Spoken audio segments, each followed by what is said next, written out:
Hey, today on Flippin, looking at cell evolution and how cells have evolved.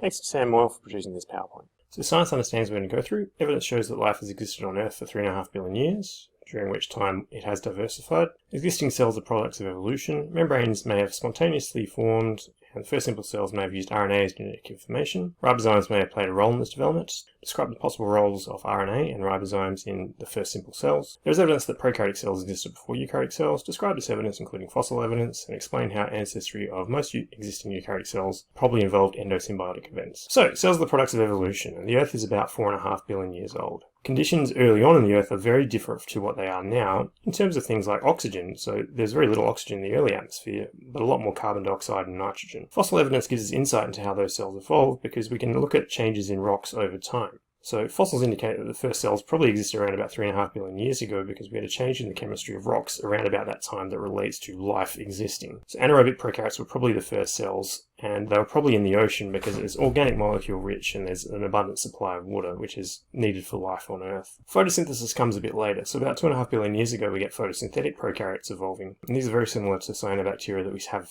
today. So how do we know it was around about 2.5 billion years ago? We get a change in rocks. So if you're producing a lot of oxygen, which photosynthesis does, then you have a lot more oxygen in the atmosphere that can then react with things like iron on the surface. And iron reacts with oxygen to make iron oxide. So we get a lot of iron oxide found in rocks from this 2.5 billion years ago through to the present due to the larger concentration of oxygen. So let's look at some of that fossil evidence. So this is a fossil stromatolite. Stromatolites were made of very early on bacteria. They join together and then they get dirt stuck to them and they build up these layers. What's interesting is this is probably very close to what was the first life in the oceans, and they're still around today. So here are some stromatolites in Western Australia. The tide comes in and they get submerged and the tide goes back out. When the tide comes in, you can kind of see a few little bubbles being produced from the stromatolites, and that's just the photosynthesis is occurring because we're getting oxygen being produced. Here are some early fossil eukaryotes. And the interesting thing is we find these a lot later than we find fossil stromatolites. So since we're finding newer fossils containing more complicated cells, that suggests that these very early simple cells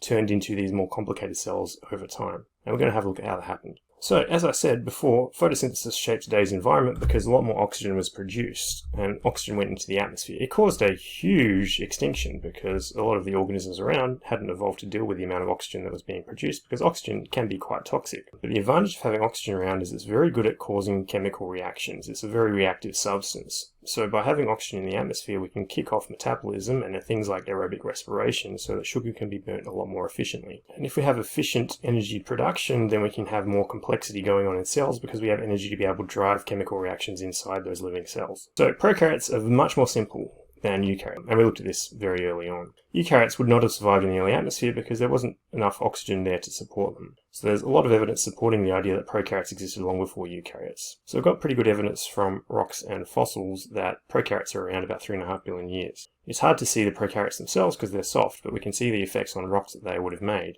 And whereas we get fossil evidence of about 1.5 billion years ago for eukaryotes, so they're much more recent. The change in rocks that we get because of eukaryotic organisms is much later, much closer to today than for prokaryotes. So now we're going to look at this process from turning from prokaryotes to eukaryotic organisms. So a word we need to learn is symbiosis. So symbiosis is where two organisms help each other and both benefit. And a good example of symbiosis is clownfish and sea anemones. They both benefit from this interaction because the clownfish get protection and they also get food, and anemone protects the fish. So it gets cleaned so that algae don't overgrow it. So they're both benefiting from this interaction. The clownfish have evolved to have a slime on their surface, which means they don't get stung by the stinging cells on the anemone. So they get to live in the anemone, they get protection, and they get food. The anemone gets itself cleaned. So they both benefit from this interaction. So endosymbiosis is where endo means inside. So one cell lives inside another and both benefit. So I've talked about this before in terms of mitochondria and chloroplasts, and that they probably existed as free-living bacteria and then they went inside cells. And the evidence we have for that is that they have their own DNA. It's circular like prokaryotic organisms. They have their own ribosomes, which are similar to very early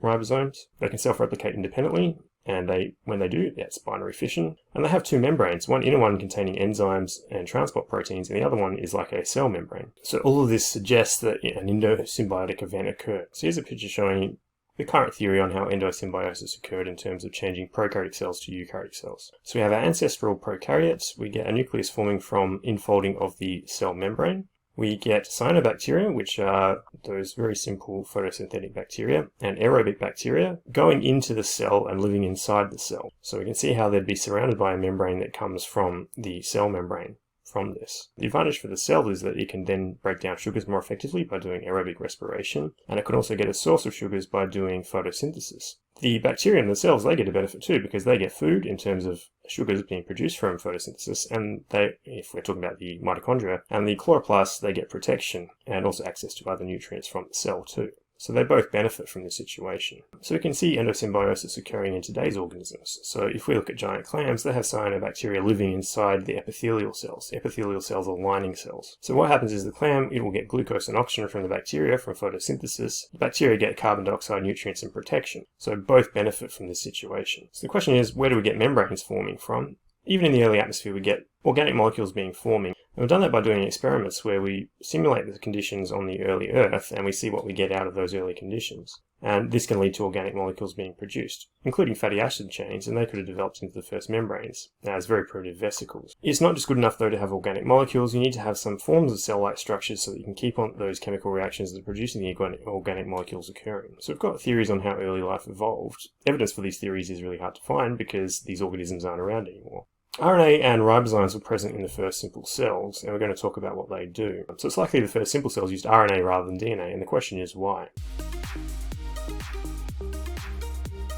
So the reasoning is, it's a very simple molecule, it's not double-stranded, it's just single-stranded, so because it's simpler, it's probably likely to have evolved first. And some viruses still use RNA as their genetic material, and remember though that viruses aren't considered living, and can you remember why?